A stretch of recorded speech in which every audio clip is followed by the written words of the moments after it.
Yo, welcome back to the channel. Kamusta po sa inyong lahat? The current rumor is that Hiyuki has an auto-parry mechanic. That's the core idea.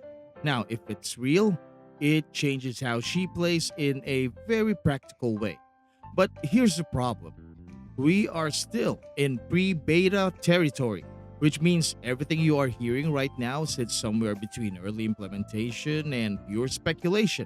Some leaks mention foresight, some mention parry, and others throw in this whole divinity angle like we are about to play a character who sees the future and judges enemies before they even commit to an attack.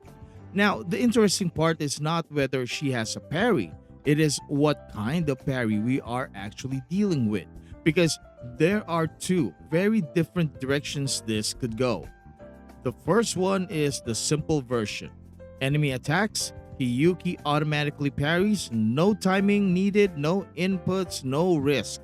It just happens. If that is the case, then you are basically looking at a character that comes with built-in insurance. You mess up positioning, she saves you. You get caught mid-animation, she saves you. You play slightly worse than usual, she still performs. And for a character that already mixes melee and ranged combat, that kind of safety net is not small. That is massive. It means she can stay in fights longer, commit to damage windows more confidently, and overall just feel way more forgiving compared to the current roster. But let's be real for a second.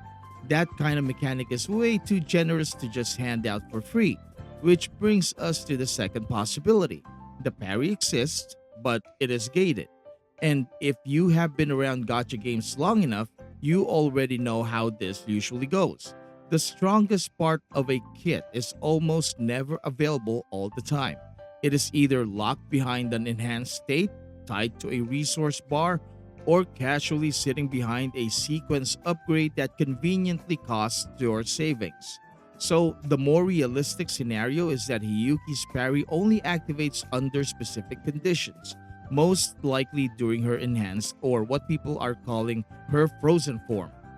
That would immediately solve the balance issue while still letting her feel powerful when she is fully online.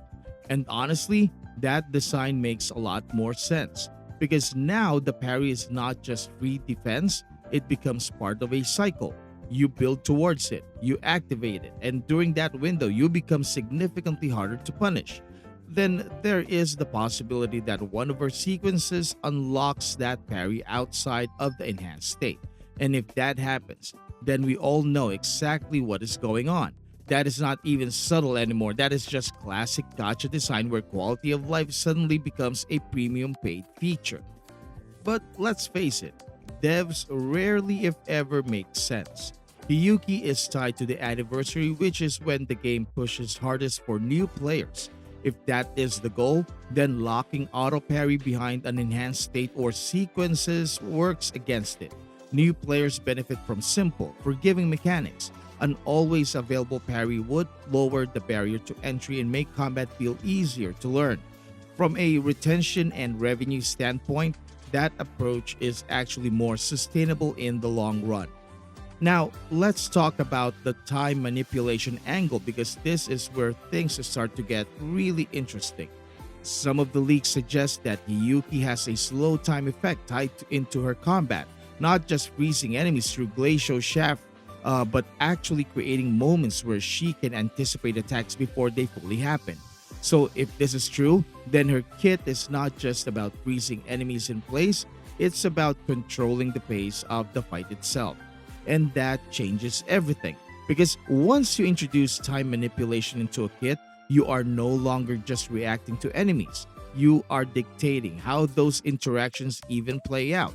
The slower enemy animations mean easier reads. Easier reads mean more consistent damage windows. And more consistent damage windows mean higher overall performance without needing perfect execution. Now, combine that with any form of parry, automatic or manual, and suddenly Hiyuki starts to look less like a standard DPS and more like a character built around control and prediction. Not precision, but prediction. She is not just dealing damage, she is deciding when enemies are allowed to function. And that idea lines up perfectly with the whole foresight theme that keeps popping up in these leaks. If her identity is built around anticipating attacks, then an auto parry mechanic is not just a random addition, it actually completes the concept. You slow things down, you see what is coming, and then you respond at the perfect moment. Or in the case of auto parry, the game responds for you. Now, the big question here is whether this becomes overkill, because there is always a fine line between making a character feel smooth and making them feel like they are playing the game for you. If the parry is too accessible and the time slow is too strong, then you risk creating a character that removes too much challenge from combat. And while that sounds great on paper, especially for newer players, it usually leads to long term problems where everything else starts to feel weaker or less rewarding to play. So, Kuro Games has to be careful here. They need to make Hiyuki feel powerful without turning her into a safety blanket that trivializes content. And based on how they have handled other characters in the past, the most likely outcome is a controlled version of this power. Meaning, yes, she will have strong defensive tools. Yes, she will have ways to manipulate enemy behavior. But all of it will be tied to specific conditions that require some level of management. And that brings us to her role as a DPS.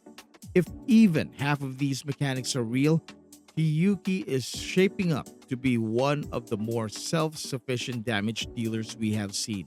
A character that can maintain uptime, reduce incoming pressure, and still output consistent damage without constantly relying on external healing. That alone already gives her an advantage in a lot of scenarios. Because one of the biggest limitations for many DPS units is not their damage, it's their ability to stay in the fight long enough to actually deliver that damage. Hiyuki potentially solves that by design. She protects herself, controls the battlefield, and keeps pressure on the enemy without needing as much support to stay alive. And in a game where team slots are limited, that kind of independence is extremely valuable. Of course, all of this depends on whether it's true and how these mechanics are actually implemented. There's still a very real chance that some of these ideas get toned down, reworked, or even removed entirely before we even see the final version. That is just the reality of pre beta information. But even as a concept, this version of Yuki is already interesting enough to watch closely. As always, if this video resonated with you, please leave a like and subscribe, ring that bell for massive gotcha luck and maybe a sandwich. Thank you so much for watching. Maraming salamat po, and I will see you in my next video drop. Goodbye.